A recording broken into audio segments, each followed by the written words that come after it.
सोलापूरच्या समांतर जलवाहिनीसाठी 2 दिवसांमध्ये 90 कोटी देणार अजित पवार। महाराष्ट्र सुवर्ण जयंती नगरोत्थान महाअभियान योजनेअंतर्गत उजनी येथून पाईपलाईन टाकण्यासाठी राज्य शासन महापालिकेला 267 कोटींचा निधी देणार आहे। यातील 90 कोटींचा पहिला हप्ता पुढील 2 दिवसात मनपाकडे सुपूर्द करू अशी माहिती उपमुख्यमंत्री तथा वित्त व नियोजन मंत्री अजित पवार यांनी दिली आहे। नियोजन भवन येथील सभागृहात आयोजित जिल्ह्यातील विकास कामांच्या आढावा बैठकीत उपमुख्यमंत्री अजित पवार बोलत होते। यावेळी आमदार यशवंत माने, आमदार संजय शिंदे, जिल्हाधिकारी कुमार आशीर्वाद, महापालिका आयुक्त शीतल तेली उगले, शहर पोलीस आयुक्त राजेंद्र माने, पोलीस अधीक्षक शिरीष सरदेश पांडे, अतिरिक्त मुख्य कार्यकारी अधिकारी संदीप कोहिनकर, अप्पर जिल्हाधिकारी तुषार ठोंबरे, निवासी उपजिल्हाधिकारी दादासाहेब कांबळे, जिल्हा अधीक्षक कृषी अधिकारी दत्तात्रय गावसाणे, जिल्हा नियोजन अधिकारी दिलीप पवार, जिल्हा प्रशासन अधिकारी नगरपालिका वीणा पवार, एमजेपीचे कार्यकारी अभियंता अनिल पाटील, माजी आमदार दीपक साळुंखे आदी उपस्थित होते। त्या काळामध्ये उजनीला अजिबात पाणी आलेलं नव्हतं, म्हणून तो निर्णय घेण्यात आलेला होता। मीच त्यावेळेस सरकारमध्ये होतो आणि मीच प्रत्येक धरणातून 2-2 टीएमसी पाणी सोडलेलं होतं। आता उजनीला पाणी बऱ्यापैकी होतं, परंतु ज्या काटकसरीनं ते पाणी वापरायला पाहिजे होतं ते वापरलं गेलं नाही, मायनसमध्ये घातलं।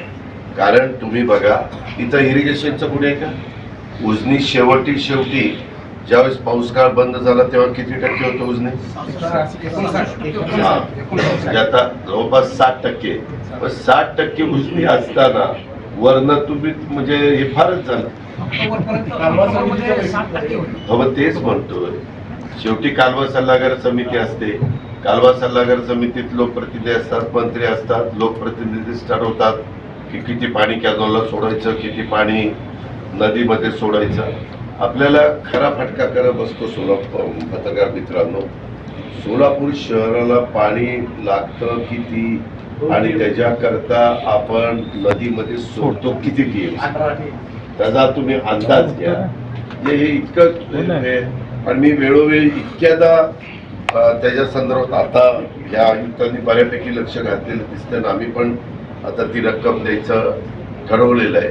ते देऊन ती पाईपलाईन आपली झाली, ज्याला अनेक प्रकारचे अडथळे आले त्याचा हे पण आलेलं आहे आपल्याकडे। साधारण किती % काम झालंय, काय झालंय, तर त्याच्यात त्यांनी फार व्यवस्थित मला माहिती दिली की कशा कशा पद्धतीचं ते काम पूर्णत्वाला चाललेलं आहे। या पुण्यामध्ये वरसगाव, पानशेत, खडकवासला, टेमघरच्या धरणावर अवलंबून असणारं पुणे धरण, तिथलं पॉप्युलेशन किती आहे? आज इतके लाख लोकांना तिथं पाणी दिलं जातं। तिथं पण थोडंसं बचत करूनच पाणी दिलं जातं आणि त्याचं उलट तिथलं शेतीचं पाणी शेतकऱ्यांचं त्या ठिकाणी कमी केलं जातं। अशा प्रकारची तिथली परिस्थिती आहे। आता इथं पिण्याकरता जेवढ्या पाण्याची गरज आहे तेवढं पाणी उजनीला आहे, आपण काही काळजी करू